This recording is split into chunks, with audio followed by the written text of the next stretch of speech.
En un principio no había derechos ni obligaciones, debido a que los hombres estaban organizados en bandas, dedicados a la caza, pesca y recolección, y también la actividad laboral humana se basaba en la cooperación simple, y la falta de excedentes económicos se hizo innecesario aplicar el derecho. Posteriormente, la norma jurídica se produce inicialmente como imposición de quien ejerce el poder. Esta postura se suaviza en periodos históricos posteriores hasta llegar a sistemas como el occidental vigente, en el que las leyes surgen inmediatamente del pueblo, a través de la elección que éste hace de los miembros del poder legislativo. Es así como el mundo jurídico actual induce a creer que el derecho es una creación reciente. Realmente, las primeras manifestaciones del derecho se dan en tiempos de la prehistoria, principalmente en la forma en que nuestros antepasados hicieron valer sus derechos. Ejemplo de ello son las sociedades regidas por parentesco o el mandato de los ancianos de una tribu. Es por esto que en la historia de las civilizaciones ha existido un esfuerzo permanente por fundamentar reglas y proporcionar la potestad del legislador para dictar leyes, sancionando el incumplimiento de las mismas. De igual modo, esta surge para subsanar una ofensa física o moral que una persona inflige a otra. De esta manera, el derecho asegura una rectificación a quien transgreda lo físico o moral de otro. Este nace para regular la indemnización por el incumplimiento de una palabra o compromiso dado. En otras palabras, emerge como una reacción del Estado ante la autotutela individual, la extremista venganza privada, pretendiendo monopolizar el uso de la violencia como instrumento de coerción y de resolución de conflictos. Al mismo tiempo, la comunidad primitiva desaparece con la evolución de los medios de producción, cuando comienza a darse la división del trabajo y comienzan a organizarse. Enseguida la necesidad de la verdad y con este vino el derecho. Del mismo modo, la verdad y el derecho guardan una vinculación muy estrecha, especialmente en la solución de conflictos llevada a cabo a través del proceso judicial. El juez cuando resuelve la controversia jurídica que ha conocido, tiene como base el conocimiento sobre la verdad de las proposiciones referidas a los hechos controvertidos y adicionalmente el conocimiento dogmático del derecho. Asimismo, la verdad sobre las proposiciones acerca de los hechos es un elemento esencial para materializar los fines que persigue el derecho procesal.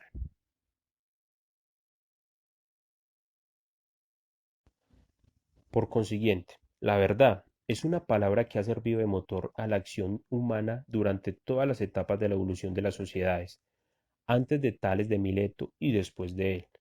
La verdad ha dejado huella en el desarrollo del ser humano. En su búsqueda se ha matado y perdonado. Ha sido utilizada por el hombre para indagar y poseer un tipo de conocimiento que le brinde certeza, seguridad, predicción y además que les dé respuesta a las interrogantes derivadas del mundo del cual forma parte. Incluso, la verdad ha sido y es el fundamento de muchas de las relaciones interpersonales en las cuales se basan ciertas instituciones sociales, como por ejemplo la familia. Cabe destacar que la verdad es para el ser humano la luz que alumbra el camino que lo llevará a conocer el mundo y con ello a conocerse a sí mismo. Es el resultado de acciones humanas de tipo intelectual, práctico e incluso valorativo. Conviene señalar que es necesario proteger la verdad. Para cumplir esa tarea, la sociedad romana recurre al crimen falsi, comprende la ofensa a la fe, publica a través de falsificación material. De ahí la Lex Cornelio de Falsaris del año 81 antes de nuestra era, llamada también testamentaria o numaria, comprende el dar falsos testimonios y acusaciones con el fin de inculpar a una persona. Dado a que el crimen falsi no encerraba un concepto unitario en su contenido, sino que muy por el contrario abarcaba distintos delitos que tenían la característica común de contener falsedades. La ley, que se denominó de la manera antes dicha, pero se ha identificado como Lex Cornelia testamentaria y luego Lex Cornelia de Falsis, continuó vigente aún en las épocas posteriores, ampliándose por medio de disposiciones muy concretas el número de casos comprendidos. Por otro lado, mediante esta ley quedaron sometidas a un procedimiento fijo y a penas legales una serie de acciones que hasta ese momento no estaban contempladas en ninguna ley especial, no podían ser perseguidas sino invocando el vago concepto de delitos contra el Estado o extensivamente por otras leyes. Hay que tener en cuenta que solo se perseguía el delito consumado, ya que la Lex Cornelia no había previsto la tentativa. Por otra parte, hay que colocar como siempre a la Revolución Francesa y en especial a la obra de Napoleón y el Código Penal francés de 1810 como la época en que se organizó un sistema racional que es el que se ha mantenido en el tiempo. El argumento es lógico, porque desde ese momento el Estado comienza también a racionalizarse frente al mundo medieval y además como consecuencia de la aparición del individuo que reclama derechos y seguridades en el tráfico jurídico. Esta idea, junto con la de Gaetano Filangieri, quien empleó, según dice la doctrina, por primera vez la expresión fe pública, y la idea de construir una categoría propia con esos delitos, fue lo que pervivió en el tiempo, con fuertes discusiones en cuanto al contenido y a su significación.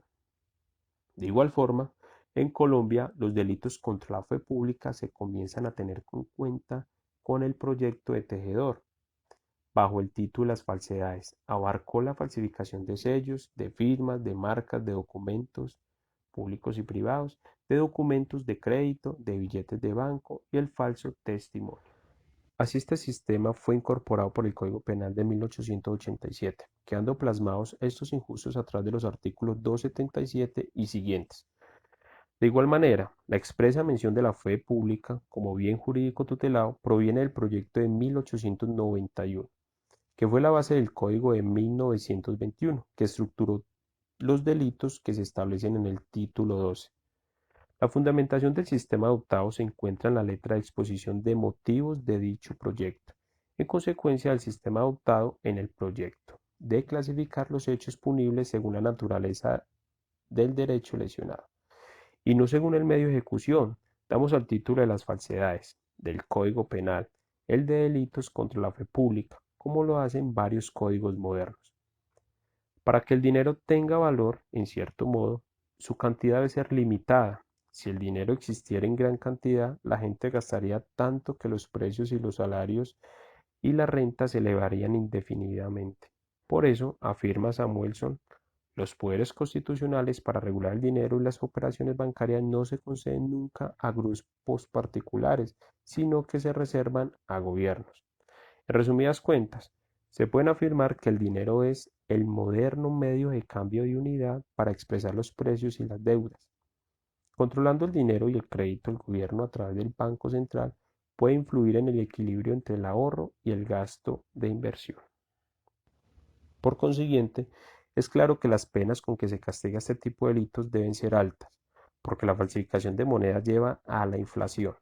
Por eso se justifica la posición de la doctrina italiana, que había sostenido la particularidad del delito de falsificación de moneda, haciendo notar las diferencias existentes en cuanto a los demás documentos, aun cuando la base sea la misma, esto es, la contradicción con la verdad, especialmente teniendo en cuenta la entidad del año.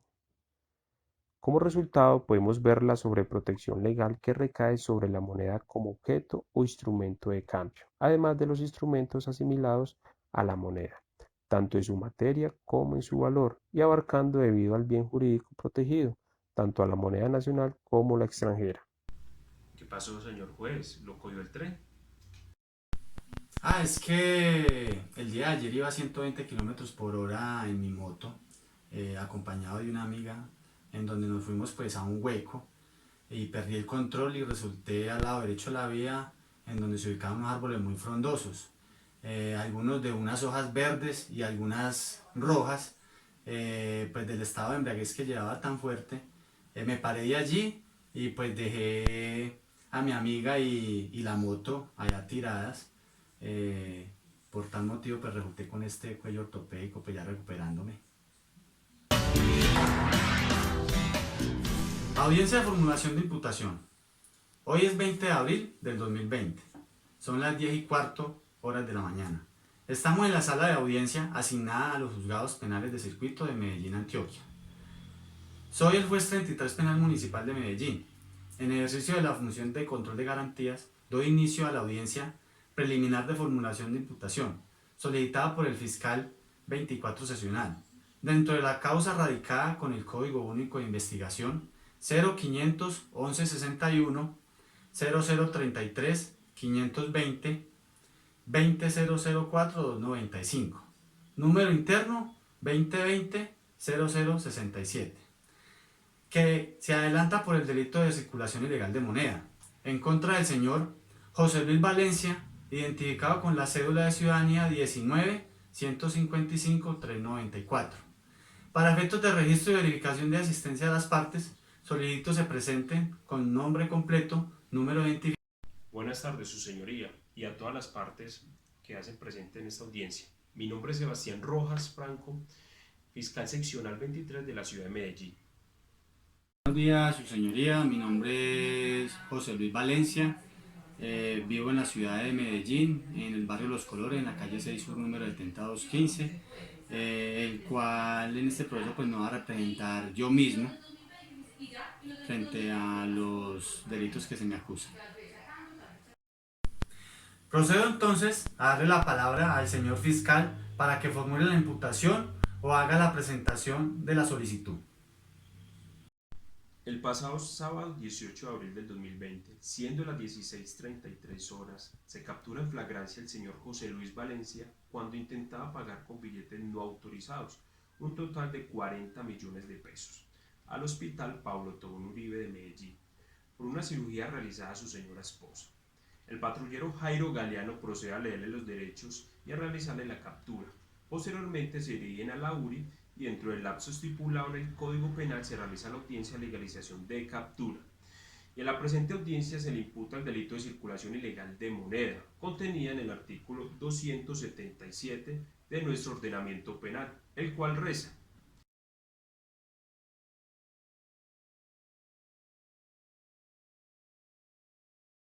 el que ponga en circulación moneda nacional o extranjera que no se haya autorizado o que se haya sido excluida de la misma por la autoridad competente, incurrirá en prisión de 32 a 72 meses.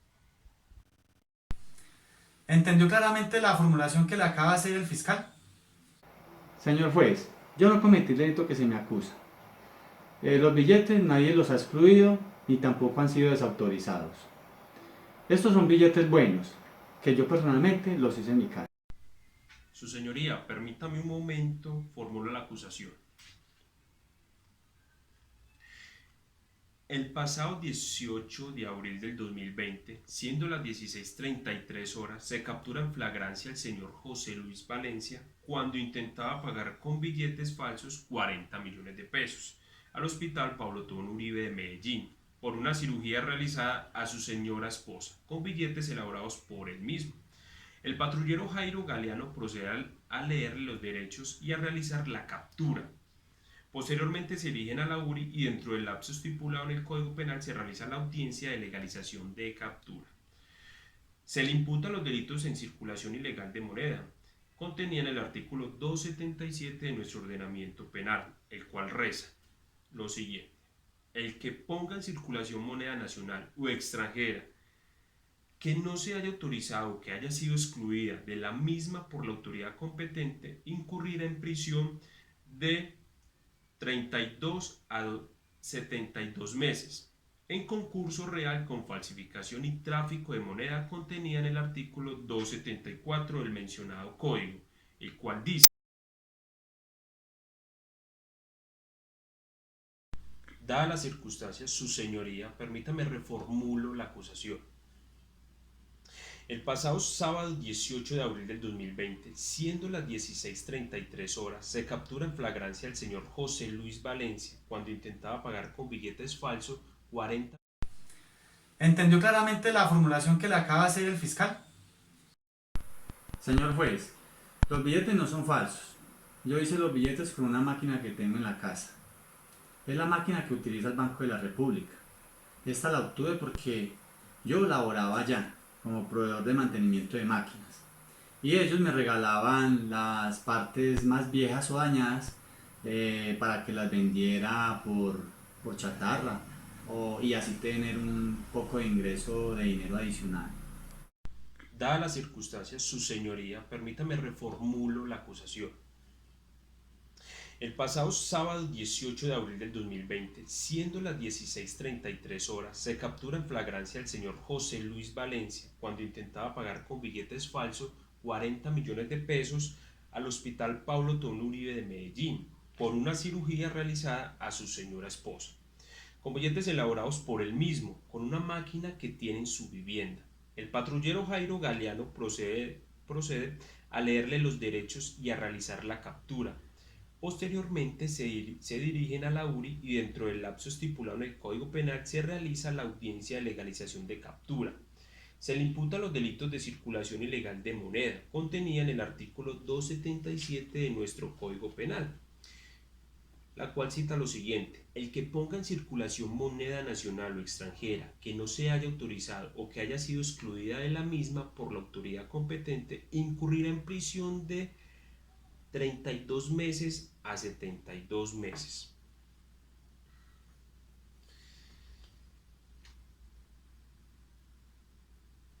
En concurso real con falsificación y tráfico de moneda contenida en el artículo 274 del mencionado código, el cual dice: el que introduzca al país o saque de él, adquiera, comercialice, reciba o haga circular moneda nacional o extranjera falsa, incurrirá en prisión de 48 a 144 meses.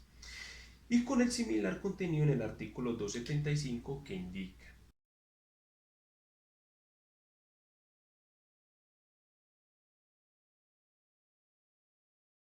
que el que adquiera, elabore, suministre, tenga en su poder, introduzca al país o saque de él elementos destinados a la falsificación de moneda nacional o extranjera, incurrirá en prisión de 48 a 108 meses. ¿Entendió claramente la formulación que le acaba de hacer el fiscal? Comprendo que el señor fiscal considere que hice algo malo, pero yo quiero que usted sepa por qué lo hice, señor juez.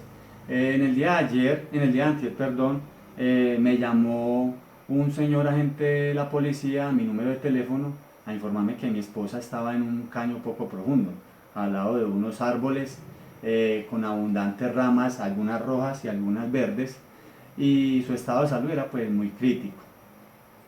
Y pues que esto se debió pues a un accidente de tránsito que ella tuvo, porque la gente de policía llegó fue cuando ellos ya estaban allá solos, sin ningún vehículo a ningún alrededor. Entonces me informó pues que lo iban a remitir al hospital Pablo Tobón Uribe. Y pues yo al verme sin dinero, lo que hice fue hacer billetes con la máquina del Banco de la República. Por eso no son malos, considero que son muy buenos. Son muy buenos. Con este método logré juntar pues una buena cantidad de dinero, ya que sabía que pues mi esposa no tiene seguridad social porque pues nosotros no pagamos eso porque no nos alcanza el dinero. Entonces sabía que ese procedimiento pues podría salir más costoso en el hospital, y pues ahí fue cuando ya salí hacia el hospital y pues allí me informaron de que el procedimiento valía pues 40 millones de pesos, eh, aparte pues de los gastos hospitalarios. Y pues yo no iba a dejar morir a mi esposa por no pagar ese dinero, ¿cierto? Por tal motivo, pues me decidí, sabiendo pues que tenía la máquina para hacer los billetes, la tinta y el papel. Y pues al momento de ir a pagar fue cuando pues me capturaron. Pero señor juez, yo pensé que al tener la máquina que era del Banco de la República y pues que era todo original de allá, pues no pensé que estaba haciendo algo mal. Su señoría, permítame un momento, no sabía nada de esto. Permítame reformulo nuevamente la acusación. No, señor fiscal. Era su deber investigar mejor el asunto aquí concerniente. En vista de que la fiscalía no está lo suficientemente preparada para continuar con la audiencia y a mi parecer nada es extremadamente reprochable en el actuar del indiciado. Doy por terminada la presente y exonero al señor José Luis Valencia de todo cargo, puesto que él actuó en un estado de necesidad inminente.